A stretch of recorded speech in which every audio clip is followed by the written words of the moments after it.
Hi, and welcome back to Frankly Wines in the time of Corona. Today is Thursday, April 9th, and we have a big announcement to make, so attenzione. We are going to be moving our tour of Italy, and basically our educational tastings are what we're going to be focusing on Tuesday nights. On Thursdays now, starting today, we're going to be talking about wines in the now. Now, it's not that I didn't want you to fully embrace and love Italy. I still very much hope that at the end of this pandemic you do and that you've learned so much. However, we really wanted to take a day to focus on what's rolling in the door here and talk about some of the wines that we're really selling real time right now. So, what happened then? We passed it. When? Just now. We're on now. And if you can name that movie, then you are perfectly ready for the segue, because last night was the start of Passover. So our Jewish friends and neighbors celebrated their Seder Passover last night, and we'll be celebrating for the next few days. Tomorrow is going to be Good Friday, Sunday is Easter. So safe to say, even though we won't be able to celebrate with our friends and families like normal, we do expect that most of our customers and guests will be choosing to celebrate at home. So we've spent this week kind of planning for what are people eating for Easter, what are people eating for Passover, and obviously we got in some kosher wines, but we wanted to take tonight to kind of really dive into some wines that are great for these holidays. So that being said, I want to make a point that I said this in the very first one, but we are making a point to do economical wines. I know that these are rough times. There's a crazy unemployment rate. A lot of my restaurant friends are out of work, so we didn't want to force anyone into feeling like they needed to buy really expensive wines. That being said, we dance a little higher on some price points here, just because it's the holidays and celebrate, treat yourself. So let's get back to what we are talking about. So when I am planning to pair for a meal, or if I'm thinking about what I'm serving and what I would pour alongside that, I like to kind of think about the big picture. Now, first off, I would like to take this moment to remind you that most of my career was spent in restaurants. Basically, every night I would walk up to table after table, talk to them about what they were eating, and then make some suggestions based on what they liked and what they were planning on consuming for dinner. So this is very much my comfort zone. And the thing is that when I really looked into things, so lamb is apparently the traditional Easter meal type. When I looked into why that was historically that, it actually turns out that its roots are in the start of Passover. However, that being said, lamb it seems like it has mixed situations in Passover and truthfully mixed situations in Easter. Because if you were to ask me, somebody who grew up celebrating Easter, what an Easter meal looks like, I'd say, well, it starts with copious amounts of sugar, a lot of jelly beans, preferably pink, chocolate eggs. I probably would have eaten the ears off my chocolate bunny, and all by 9 a.m. So it's pretty understandable that most parents are going to want to start drinking by, let's say, 10. Additionally, when I think of me and growing up, Easter was always a big lunch. It was always brunch food. It was ham. It was things like that. When I looked it up in as far as like what traditional Easter meals were, besides the idea of lamb, there was obviously ham, and then there was also saying that a lot of people like to roast chickens, which crosses over into Passover faith, because though I had a mixture of friends who said they had lamb, they almost always had roast chicken then, or they had brisket, and the most consistent thing was that everybody always had the Seder plate. So let's kick it off at the beginning with our bubbles. So as I mentioned, we've been getting in a lot of kosher wines, and one of the new ones that we got was the Yarden Blanc de Blanc. So this is going to be a sparkling wine coming from Israel, coming from the northern part of the Golan Heights, which is actually one of the coldest viticulture areas. So all Chardonnay, it spends about, 5+ years on the lees. So if you were paying attention to those classic method sparkling classes we we just went through in Piedmont. That means that this is basically a similar style wine made in the classic method, 5+ years on the lees, and all Chardonnay. So back to this Seder Passover plate.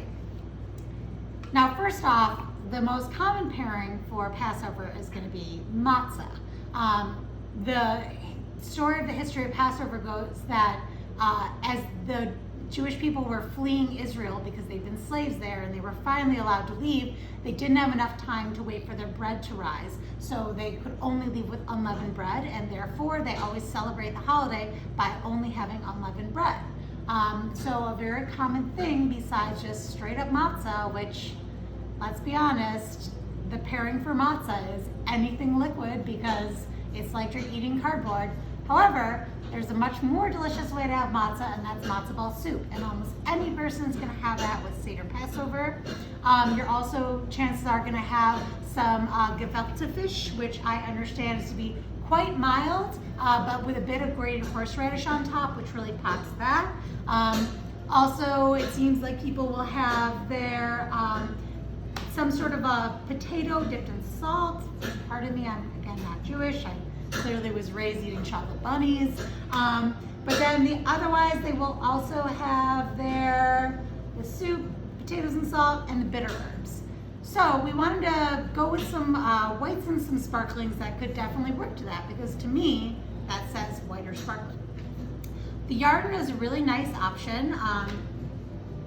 It's definitely still it has a nice kind of cut mineral edge there. I could see this working certainly with bitter herbs, and I could definitely see it cutting through some matzo ball soup really nicely. Just kind of this soft, savory fattiness and the little mild herbs, but it's a very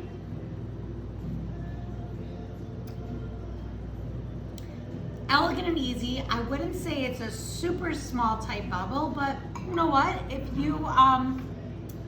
you happen to be trying to observe a kosher Passover, or you have guests who are kosher and you really need to serve kosher wines, I'm often delighted to find sparkling wines, especially if they're made in classic method, because to me, nothing says a celebration like bubbles.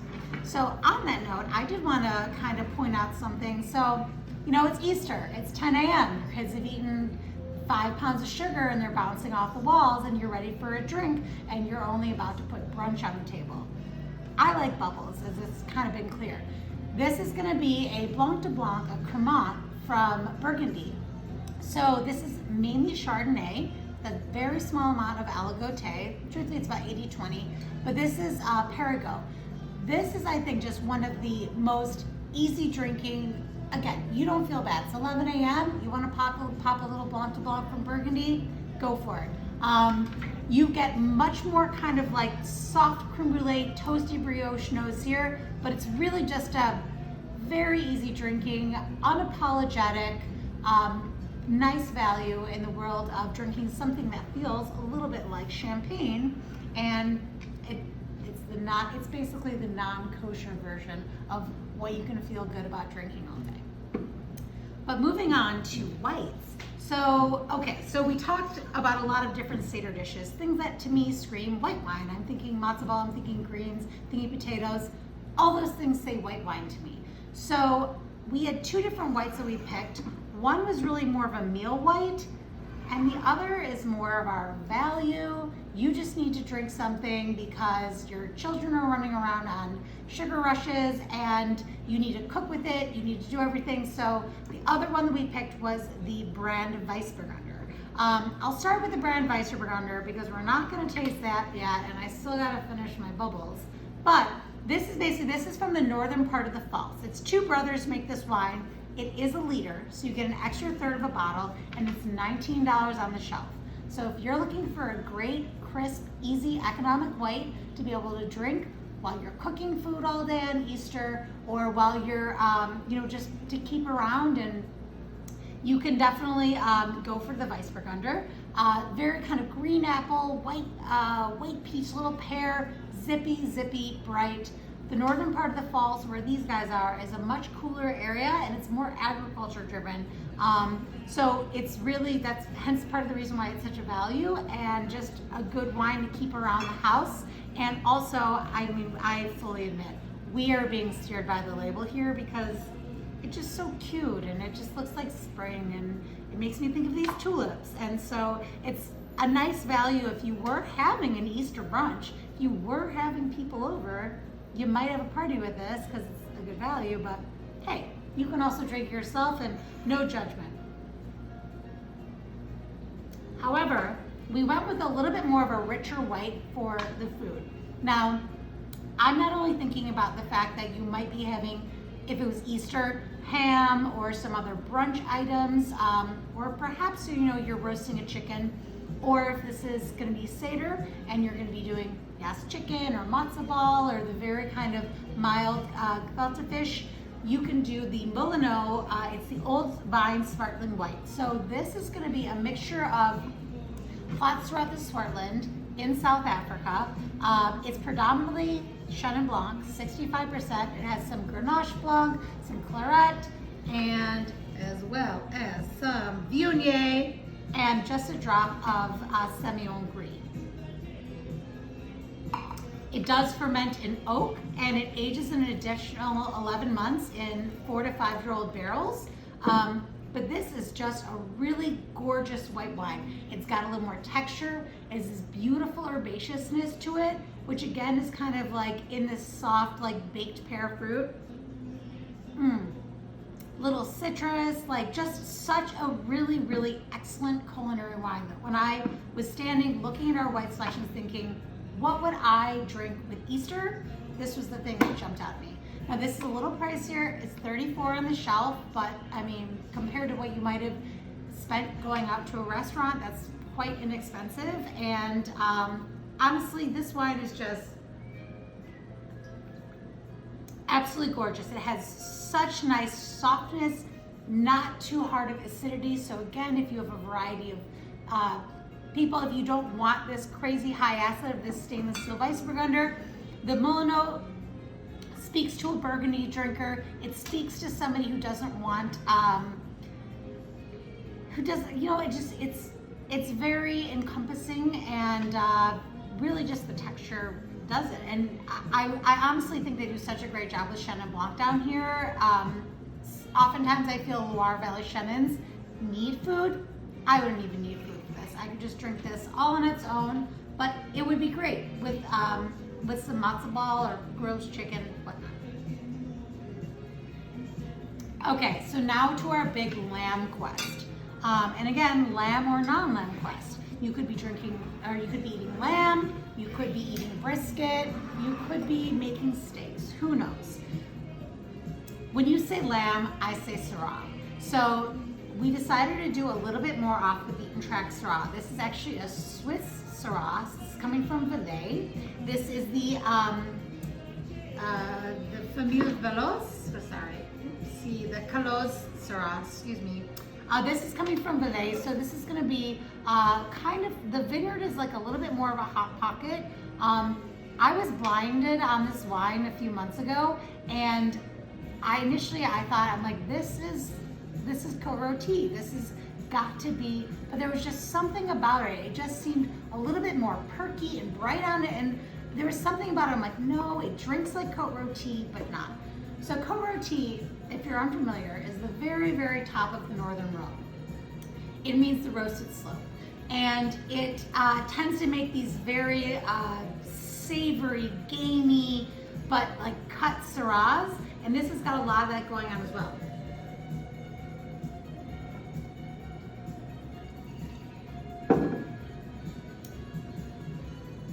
Oh my God. It smells like grilled meat, black olives, and